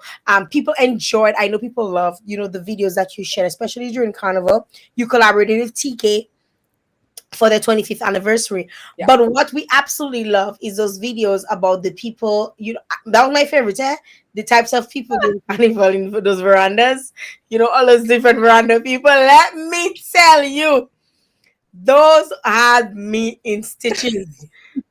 Because some of them were just on point. I was like, yes, number four is so true, right? So it's not just entertaining in terms of, okay, you show us or you give us give us like a shot going to want to be in Dominica because of the content of the video, but you also show us things that we're thinking it, but nobody's saying it, Exactly. And that was really neat what you did over the carnival season with your videos. I want to go to the comments a little bit because folks, a lot of people are they're shouting up Esther and Media Links and Che. Congratulations, give their flowers while they're alive is what the First Lady Shasha is saying. Somebody Sugars is saying she loved that one too. That one with the thing, the dances. The dances 1 point. Linky saying yo, the dances one. That was like yes, and when you say oh that person, what they dancing, how they dancing, like how do you come up with those things? Yeah. Like or you just like to make people business? Which one is it? Maybe a little bit of both, because when you're in carnival, like there are just some people, like, you see them all the time and they're always doing something different, man. But like you say, it's like it's always in the back of your mind, but you never really think like, let me make a video about this. And actually, the first time I made a video about it, it wasn't like I took the videos with the intention to make a video about that. It was me reviewing all the footage and then saying, but like I'm going through the footage and I'm saying, but this is really funny. Like I saw this person at that point doing this person at that point doing that. And then my younger sister as well, who also takes some of my videos. Shout out to Nia. She she was the one who would kind of review it, and she'd say, I don't like that one, and she's like, yeah, this looking more like this, you know. So it's again, it's a creative process with input, and actually those videos actually took me the shortest amount of time to make. Like some of the other videos that I would spend so much time on, they don't nearly get as much attention as that. The dances video probably took me 15 minutes because I literally had the clips already. I had started them and I put them in and I said, okay, I'm gonna name this one, that one. I'm like, so I said to my sister, you like this one? You think? She's like, this one was more like that. And then so it's a creative process, and sometimes you just look at it and the first thing that comes out in your mind, just put it down because that's exactly what it made you think of. So it's just a natural reaction to it. Well, I'm so glad that your videos have blown up because I think I was shouting so much, so loud for them to blow up. I was shouting loud for the messages. And I'm so happy that a lot of And people supported. Yes. I I would also I also gonna stick a pin because there's something that you said to me that has stuck with me since then. Like I remember once that you were in my DMs and you were saying the same thing. You were like, X, Y, and Z, whatever, and you actually, one of the things you said to me at that point was that I think initially when my videos were not as as out there as they were, although they were getting good traction, you were like, you can do even better, Annika. And then you were like, you need to appeal basically to an international audience. So like, yes, you're doing this for locals or whatever, but you go beyond that, man. And so that has always essentially it's like a go big or go home. Like, why are you even doing it if you're not just going to go all out there? So thank you very much for that because I always remember that. And then there was also by accident films also recently gave me some advice. So all of these people who are in the media industry, yeah, like I am absorbing the advice, because obviously you guys have been there before me. You guys are trailblazers in and of yourself, and so I really appreciate the feedback, and it really helps me to grow. So when people think like you're just doing it by yourself, you really don't. It takes a community of people who know about media and people who don't. Everybody has input, and you can sift through to see the value in every one of those people. But I absolutely love the input, and thank you for that as well. Of course. I mean, I would not have it any other way. I think one of the things that I've noticed, like with the media people that I interact with a lot of media people in Dominica, and we have such good rapport. We have such good I can work. I feel like I can work with almost anyone in Dominica. Be it on the road, be it yesterday I was with Craig. You mentioned Craig. Craig Harris. I spent the entire day from 6 a.m. to 8 p.m. with Craig yesterday, and we were laughing. We laughed the whole day. We just had it was three of us. We were shooting and stuff the entire day, and I worked with him. I worked with Linky. I've worked with Che. I've worked with so many of these different, and you can tell that it is, though we're all doing our own thing. As individuals, we all bring our individual things to the table, but we're all always learning from each other, and it's it's very nice to see, like yesterday, he was telling me showing me how about his drone, like Craig was showing me about the drone, and I was like, you know what, I've never been interested in a drone, like it's just so interesting. That week, and then even after he had me thinking, like after I left, I was like, should I get a drone? It's like, so it's just it's lovely that we can interact like that. I mean, for the most part, I think majority of us are able to interact in that way. Even when like I see you and stuff, I'm like always like, I swear probably in every video people send me, they're like, why I always see you in those videos? They screenshot me, they say you always in a video. I'm like, yeah, because when she sees me, I love when people are receptive. I love when people when you just, so now it's become a case where I don't even have to ask people. Like people see me coming and they're already ready to. They're already they practice at home the way the way they're ready, So and then sometimes I remember once in the opening of Carnival in Roseau, I happened to bypass a float, and then a lady came and she said, you missed my daughter. She's 3 floats ahead. So go back and take a video for her, please, because I want to see my daughter in your video. So it's gotten to the point that people actually even want to be featured. People love seeing themselves, and it's not even just about, it's just about showing people having a good time, because you want to see what you missed and everything. So I just love that to see people have a good time and to show that off, so Yes, Mr. Chupul is always down to fly down anytime to spend his good money. Mr. Chupul, what you talking about dinner? I want to big up. Thank you very much, Carla Smith Drago, for sending me stars. Thank you very much for that. A lot of folks on the live, a lot of folks are commenting and they're saying, how much they enjoy your videos, how much they enjoy when they see you, and they'll come up to you and stuff. And we really hope we get to continue to see those videos. As an influencer, how do you leverage your platform to promote not just music and culture, but the causes that are very important to you, like environmental sustainability and even youth empowerment, which we know that you're so passionate about? How do you use your platform today, to sort of leverage these different causes? So I definitely think that everyone who is involved in something like that should, whether directly or indirectly, pick up or take on a platform that has like a greater that needs a greater level of awareness. And for me, I one of the things I always like to do is just constantly slip in different things about environmental and climate action within my content. It's one of those things where when you're younger and you probably your mother probably wants to give you medicine, but if you had to just take in the medicine, you probably wouldn't do it on your own. So she probably hides it in something, or disguises it as something. So for me, I like to kind of have like little subliminal messages about climate crisis and environmental awareness. I remember even once there was a disaster in sometime last year, year before. There was the heavy rains in the east coast of the island, that caused major damage in Petit Soufriere, Saint Sauveur, and Castle Bruce. And it was one of those things where I was able to. I went there. I went directly there on the ground, like the day after the disaster happened.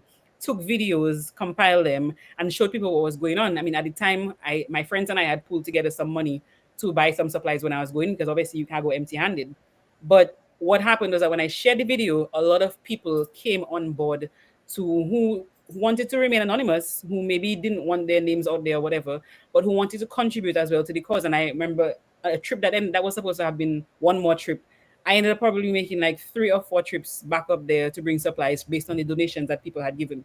So I think that's really important, because then you can use your platform to raise awareness about these issues and to give the otherwise voiceless people a voice. Of course, you cannot take on every single cause, because there is such a thing as advocacy burnout, and Mhm. because you are always out there, people expect you to take on every single cause under the sun. But stick to something. I think if we all just pick one thing, 1 or 2 things that we're truly passionate about, and share as much as we can whenever we have the opportunity, it takes nothing out of us. And so anybody can use their platform for that. You don't even have to be the real God, or you don't have to be making reels. You can take pictures. You can maybe just share videos about it, just simple videos, and just it just takes one person to see it, the right person to see it, and it can just snowball and have a bigger effect. How do you maintain authenticity and credibility in your content while you also collaborate with people, like you collaborate with bands you've had? I've seen you collaborate with different companies. How do you maintain being authentic and being a credible source of information to others? So one of the things I always say, because I've had people come to me, companies come to me, and they maybe want me to work with them on a particular thing. But one of the things I always say, I don't care how big the company is, I don't care how much money I can make from it, but I never work with a company that I don't already use and I like, or I wouldn't naturally have used their services or products. So I believe in authenticity. So for me, I've actually turned down opportunities because of that, because it didn't align with maybe the message I was trying to portray, or it just wasn't it was a nice product, but do I genuinely use it? No, I'm not the person that would probably be best aligned to pitch your product or service. I'll leave that for somebody else. There are other influencers out there. Maybe Jael will do a better job because Jael genuinely uses this product or service. Maybe it would be another influencer. So I mean, you cannot take on everything, and you should not, because then you lose Very true. the value that you bring. Very, So very for true. me, I if you have a company, it's because I genuinely like this company. I genuinely like their products and services. I want to shout out one of the companies that I collaborate with a lot as well, which is HHV with Church. I have done, not only have they offered me the opportunity to collaborate on some of their products and services, but they've also given me the platform for the watering can, where they hold different fairs and so on, and I able to come and showcase my business as well. So I mean, I think when you build genuine relationships like that, it shows, and companies also take note of that, and things will come in time. You know, the collaborations that you want will come in time. When I started off, it was completely for free. I was doing all of my things for free. I still do some things for free. Depends on if it's like a non-profit cause or whatever the case is. And but I do also do paid collaborations as well. One of the people who have originally recognized, I think one of the first people to start paying me for collaborations was like Next Connects, Radiance Productions. If you know them, they put on the VVIP at the World Creole Music Festival, and then they also have Viva La Carnival. And but also they're coming with an out of Dominica experience, you know, so they recognize the value of the content that is well produced and all of these things. And eventually, when you keep showcasing the best version of yourself and what you have to offer, like, other people will come, and it's fine to turn down certain opportunities if if it just doesn't align, or if maybe that opportunity does not see your value. You know, it's fine to turn it down at times, because you know what you offer, and there will be something or another opportunity. Have you faced any challenges operating in Dominica, like, or like even operating in the Caribbean region, and how have you navigated, if you have faced any challenges or any unique challenges? Of course, you know, I don't think anybody can say that they don't face challenges. But for me, one of the challenges and one of the things I'd like to see is where businesses in general in Dominica, because that's obviously where I do most of the work that I do. I wish that they would see the value in marketing and content, and recognize that it's not just some flimsy thing that you can do just, in case, or They think it's just rather like be that part way. and parcel They of your think it's operation. just Whether like that. it's not, and even if you cannot afford like a content creator, even if you cannot afford like a content creator or influencer to do the things for you, start doing little things yourself, because you cannot think that people will just know your business exists or just know what you have to offer. Like, it starts from little things. So eventually, when you start posting, and not wishy-washy nonsense, start posting proper. You don't have to have the best phone either. You just have to take your time, use proper lighting. YouTube is, I remember, same shout out to Lincoln again, when Lincoln taught me the value, or reminded me of the value of YouTube University, because you can learn anything on YouTube. Like, just, you can teach yourself. And if you don't know, I sometimes I look at things on YouTube, I don't have the time, and I'll go and bother Lincoln. I'm not saying to go and bother Lincoln, but I'm just saying you might have your own Lincoln that you can go and shout and ask for guidance, or where to find certain things on. So it just depends on it depends on knowing your value and recognizing where you have areas to improve. And I would like to see, just a lot more companies taking note of the value of content creation, paying content creators what they are worth, not what you think they're worth.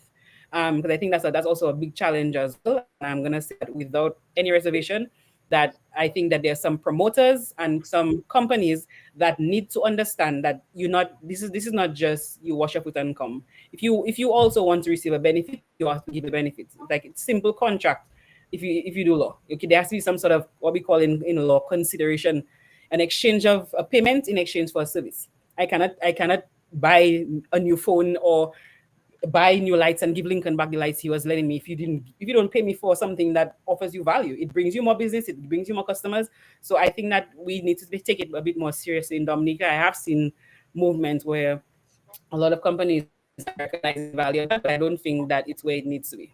Oh my God, like as somebody who's been doing this for years, listen, like I've been You would know.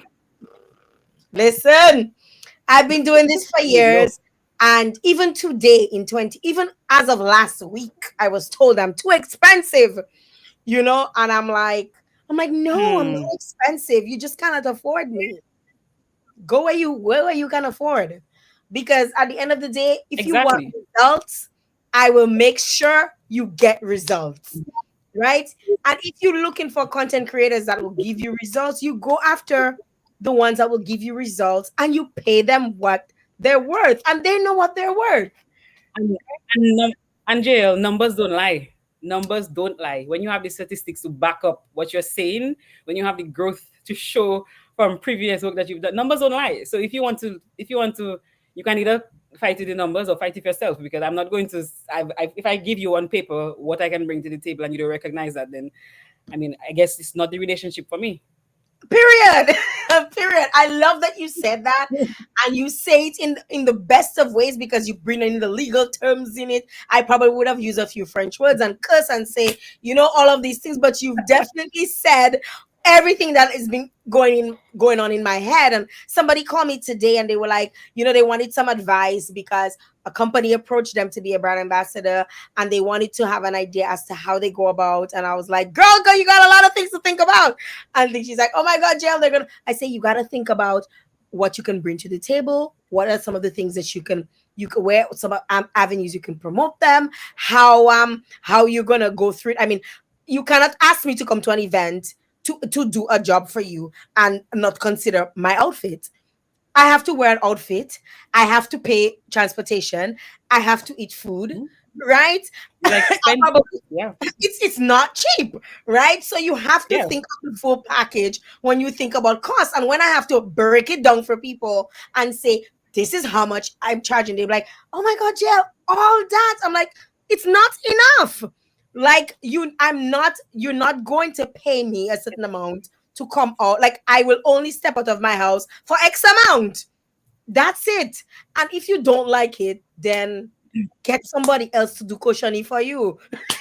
Like Exactly, I agree, and I'll add to that, and I'll say that if there are people out there who wants to become content creators or want to become influencers, and if you're serious about it, I think you also need to be very careful, or and very be very careful about how you enter the market, because there's already technically an established market for this in Dominica, for marketing, content creation, and so on. And a lot of the time, what I find is that companies who like to use, oh well, this person is charging X, Y, and Z, and sometimes I might see this person and okay, yes, maybe their thing is good, but don't water down the market, and don't when you continuously water down the market and you decrease your value because somebody else doesn't see it, it doesn't just affect you, but it affects how people view you views the industry then. And I don't just say this for content creators, but I say this for musicians. Sometimes I look at the local artists in Dominica, and they will negotiate down to almost nothing, because somebody to doesn't perform. recognize that. So sometimes we need to learn to say no. If people don't recognize that you are a performer and you have to go in, you have to master your tracks, you have to mix, you have to pay the songwriter, you have to do this. There are things like you say, you have to buy outfits for when you perform. Look, the other day, Shelly was talking about how he has to continuously change outfits every single time. So a lot He of these can't wear the things. same outfit every time to perform. He cannot. You understand? You can't, because then people are going to have a different thing to say. And I'm not saying be concerned if people are I saying, mean, it's but not even like an what image. people have to say. I don't see how many stars out there you see wearing the same clothes twice. Like very rarely you see it. They might have worn it once, and the next time they wear it is making more man. It's not not on another big stage, right? So we have to really respect. And I like what you said about not watering it down, because I remember it was Alex Bruno that said to me, I remember when I used to charge $250 to create an ad. And that was eons ago, might I add. Like I will never charge $250 to create an ad. No, my ads start at $500. And if you don't want it, go somewhere else. But then somebody else will come into the market and they don't know nothing about creating ad. They just put a mic in front of them and they do it, and they charge $150. And all of a sudden you think that they're the shit, and they're killing the market, because now people thinking, oh, you charging at $500, well, I can get it for $150. And then they play it on radio. You're barely hearing what the person's saying. It sounds like they're in a barrel. So many things going on with it. But you okay as the marketer, because you're thing on radio, and it's cautioning. And it's Yeah, cautioning. and we need to bring up our air for quality as well. Like I don't want to. I know you don't hold back, and I don't want to hold back in saying these things, because these are things that need to be said, right? We need to stop accepting mediocrity. It's not, if you have an event, don't bring a photographer and try to shortchange the photographer because your cousin can take the photos for $100 and you are displeased that the photographer is paying 500. This photographer has invested all their money into their equipment and all of these things. It takes time to teach yourself, whether you teach yourself or you go to school. All of it takes time and money, Exactly. because that's otherwise it's an opportunity cost. I go back to the economics background. It's an opportunity cost. So that's time you could have otherwise spent making money elsewhere that you have invested into yourself to bring up the quality of whatever you offer. So I think at the end of the day, we need to recognize quality, not just because we are operating in a domestic market, but because we eventually want our products and services to have a regional and international appeal. You want people, whether your services go international or international comes to you. We have a lot of agencies that come, a lot of UN organizations, a lot of Facts. environmental organizations, or whatever the case is, that come to Oh my Dominica God. filmmaking, and they seek out people who have separated as quality people, and you want to be chosen as one of those. I look at Sheldon and all of these other guys that are doing all of these amazing things, and you may not see them everywhere at every event taking photos, but they're what they offer is marked with quality. It's absolutely marked with quality. Sheldon, Casimir, and Nixon, they Oh do my God. amazing work, Yes. and I call them. I mean, what they produce is like cinematography. That is not Exactly. just taking videos and posting it. That's not just news. That's a next level, and I always separate myself from these kinds of people, like people And like you cannot want to come and pay they them we all have our niche. $2,000 when their value is 20,000. Exactly. If they tell you they can negotiate with you and they're willing to negotiate, that's different. But you have to also be willing to understand Right. that there is a value and you have to respect what the people ask for. And especially in that line of work, Mhm. I'm glad you mentioned that, because in that line of work there's not always work. There are periods of drought, because a lot of creatives, they're not Oh yeah. working every single day. Sometimes it's on a weekends alone they Mhm. have another gig.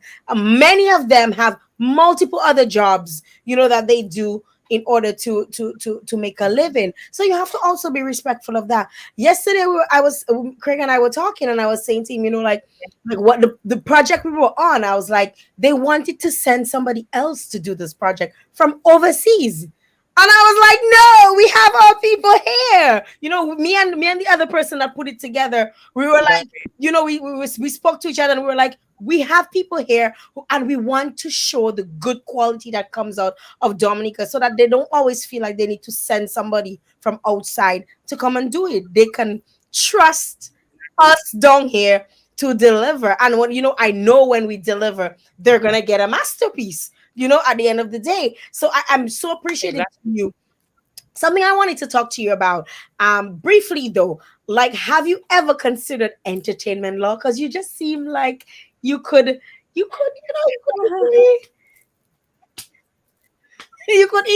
fit in, Well, because you do the I business, you understand it. boy, I have considered it, and to some extent, I actually do dabble in it a bit, in terms of like contracts and so on. So for me, it's something that again, you don't want to spread yourself too thin, because I'm already doing so much. So I'm like, you know what? Maybe if something eases up in another aspect of my life, then maybe it's something I can consider. But that's the beauty about doing law, is that you don't have to be necessarily be an expert in every single thing, but there are certain fundamentals that you learn that you can apply in various situations. That's why you find so many general practitioners in Dominica, because at the end of the day, we do learn a lot of the fundamentals that we learn apply to a wide cross section of things. But I will say that one of the things that I hope, and I already know that there are people who are moving towards this. There have already been people who've spoken about their passion for this area, but intellectual property, law, and so on is something that we really need to have specialists in, not just in Dominica but across the region. It's a very heavy area, and I know that there's a lack of lawyers, who specialize in this area across the region. But I think that it's an area that needs attention, because we obviously see so much great music coming out of Dominica. We see a lot of great cultural things.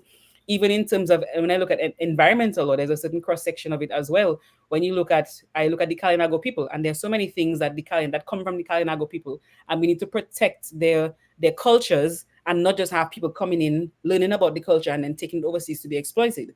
We had, even in what I do, and what I've learned in environmental law, and some of the things that I've done, there are, for example, there's a case in like Australia or New Zealand, one of these territories, New and Zealand, New there was Zealand. a case where maybe New Zealand, but there was a case where there was this indigenous plant.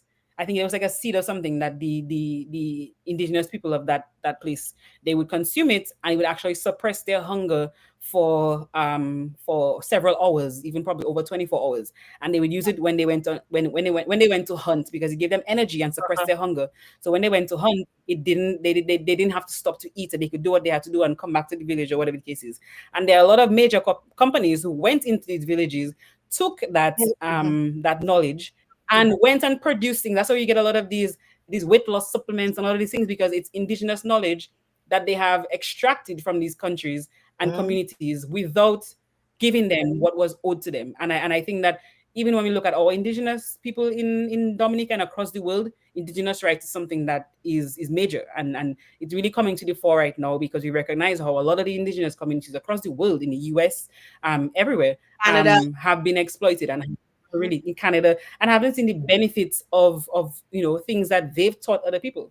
I'm glad you bring up indigenous. Let me tell you again. Yesterday I was talking about that. I mean, we had a long day, so we got to talk about a lot of things, and I was kind of, just sharing the knowledge that I've gained. I was saying, I spent a considerable amount of time in the Kalinago territory, and I feel like if we're going to see ourselves be successful in life, I think as Dominicans, we have to start with our indigenous people.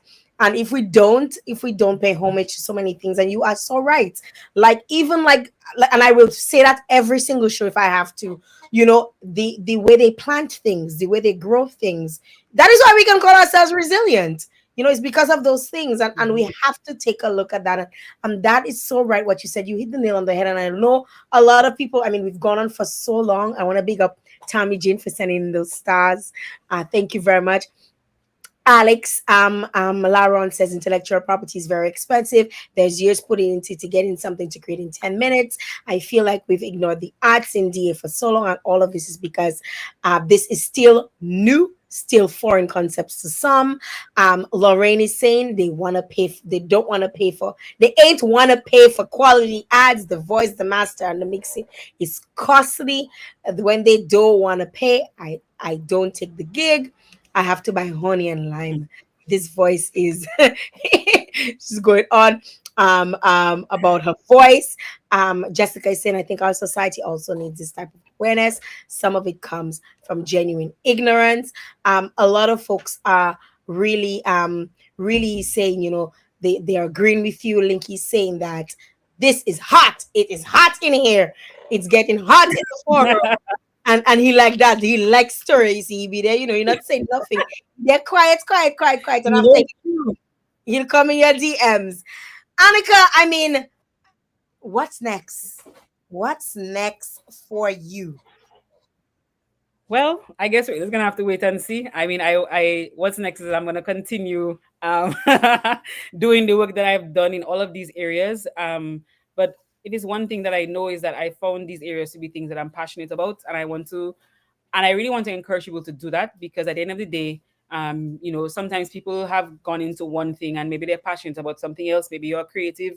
Maybe I think everybody's creative in some way or the other. And I think one of the things that people have to recognize is that it's okay to pivot. It's okay to do something different from what you previously had intended for yourself, what maybe your parents had intended for you. A lot of us get trapped in that kind of cycle. I do also recognize that not everybody has the ability to do that right away, but I also think that you can do it in small steps. Sometimes you have maybe other commitments, you have your elderly parents to take care of, you have children, all kinds of things. That's true. But I think at the end of the day, we need to recognize that we should never lose sight of doing the things that we're most passionate about. And it's okay to do more than one thing, and it's okay to change what you're doing. That's a philosophy that me and my friends live by. If you know us, if you know our individual stories, then you know that we have always stopped and recognized, okay, is this the direction I need to go? I can change what I'm interested in. That's fine. We don't have to be stuck in doing one thing forever. I mean, if you love doing one thing, I'm not going to knock it. That's great. I'm happy that you found your passion. But if you're not, then feel free to try out different things, and you never know where you land. I love it. This is great advice for anyone, regardless of age. You can, if it's not working out for you, try something new. Try something new. And you've definitely done that. You've dabbled in a lot of things, and you've dabbled very well. You've been successful in a lot of things, and you've done it very well.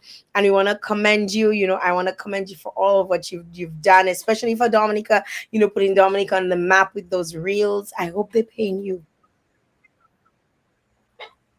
Anywho, Yes, that baby now. okay, good.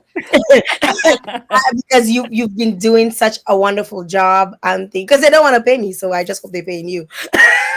So I'm just grateful that you've opened up the door for so many people to see, and you've encouraged others to follow. And you can be a content creator too. You can do that sort of work, especially if you have a passion for it. But you have to have the passion behind it, right? If you don't have to do it, sometimes you might say, "Boy, Annika making money now. Let me go and try that."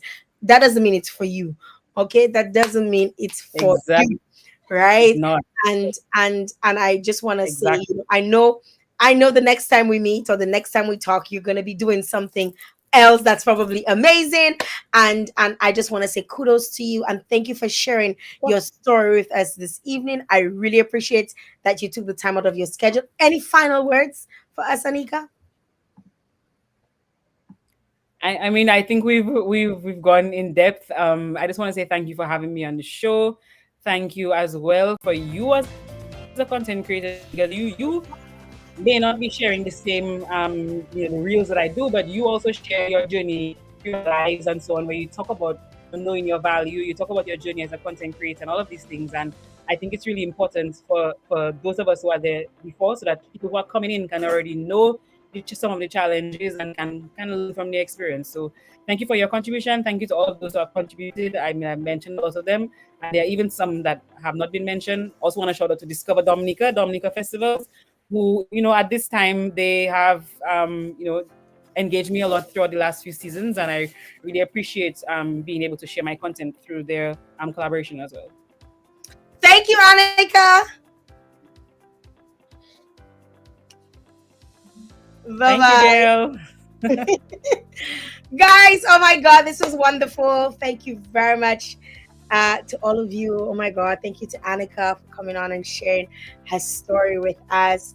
Annika is such a bright light, such a wonderful individual, such energy, such, like she says, when she creates her videos is vibes, and she really is vibes.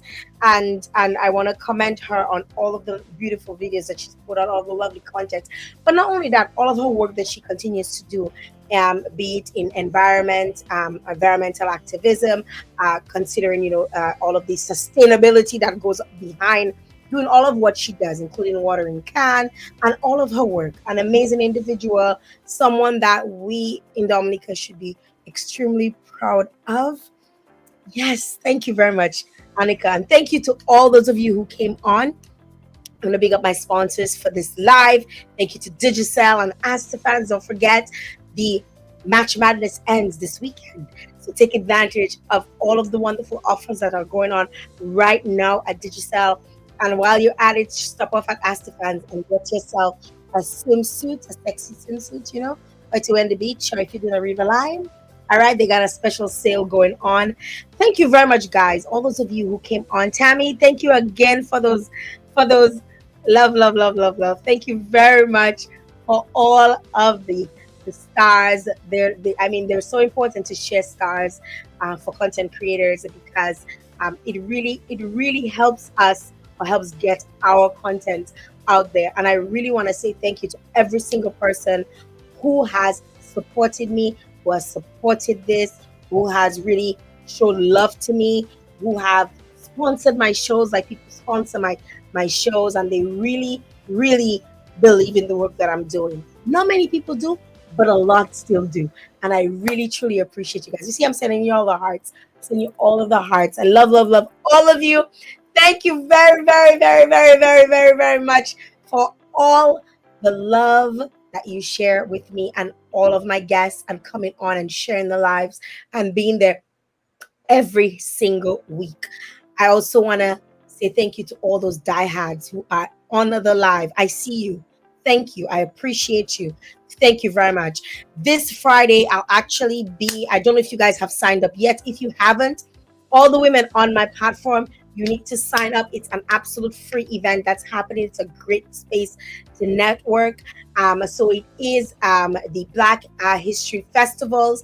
They're having this amazing event, and I am moderating. So we'll be talking to folks from Ghana, Nigeria, America, Jamaica, other parts of the Caribbean who'll be on at the event. And it's a wonderful event that's happening. It's on Good Friday, so everybody should be home.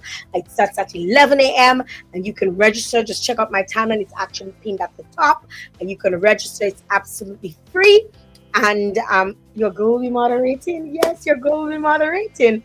Thank you very much for that opportunity. Big up to Nita, Shanita, Scotland for opening that door for me. Appreciate it. Also next week we'll be hitting up Travel with Clem. So stay tuned. Next week we'll have Travel with Clem. Is going to be right here on the show. Always looking for new guests to join the show. So you can reach out to me. You can reach out to my team. You can send me a direct message. And let us know if you're interested in being part of the show, if you have an interesting story. And that's, if you want to sponsor the show, whatever you want to do, we're here for you. Thanks again, guys, for joining us tonight. I appreciate you guys. Love you all. Thanks again. Until next time. Bye-bye.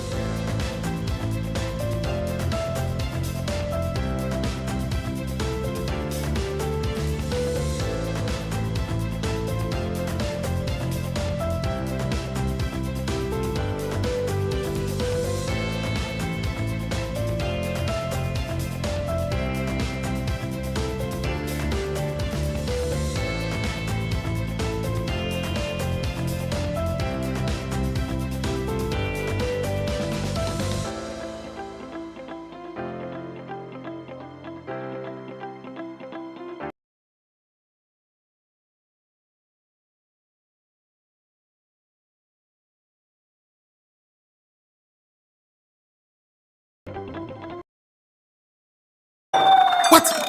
Clint, you see that man? No. Boy, what was that, JJ? You say me that mad then? Because it's match madness with the fastest mobile network, the fastest home fiber network on Ireland. Digicel. Digicel is madly giving back to customers in March. This March madness includes massive handset discounts, outrageous savings on postpaid, slam dunk fiber deals, $1,000 cash giveaway, leisure shesh in your hand, $1,000 shopping spree, tickets on Express the Zil, PS5 for your entertainment, and more madness. Tap into March Madness when you activate a Prime Ultra bundle, sign up for postpaid or Digicel Plus plans, or when you pay your bills on time. Visit our retail store or speak to an agent today. March Madness only with Digicel. We are better together.